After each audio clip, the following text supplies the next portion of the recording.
Christine Hermosa payag magkaroon ng reunion movie kay Jericho Rosales.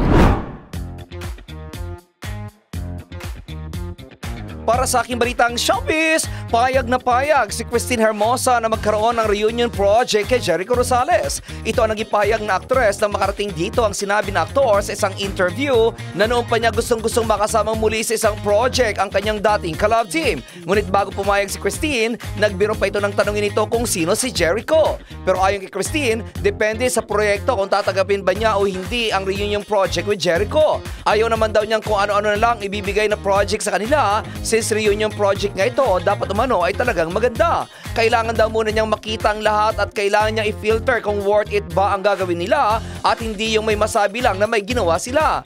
Kung may gagawin daw siya, dapat ay talagang worth it gawin para hindi umano masayang ang kanyang oras at effort niya, lalo na at iiwan niya ng madalas ang kanyang mga anak para gawin ang nasabing proyekto, kaya dapat ay maganda at may katuturan ang project. Sinabi pa nito na wala naman umanong magiging problema sa kanyang mister na si Oyo Soto dahil pumapayag naman ito kaya't sa kanya lang daw talaga nakasalalay kung papayag siya o hindi.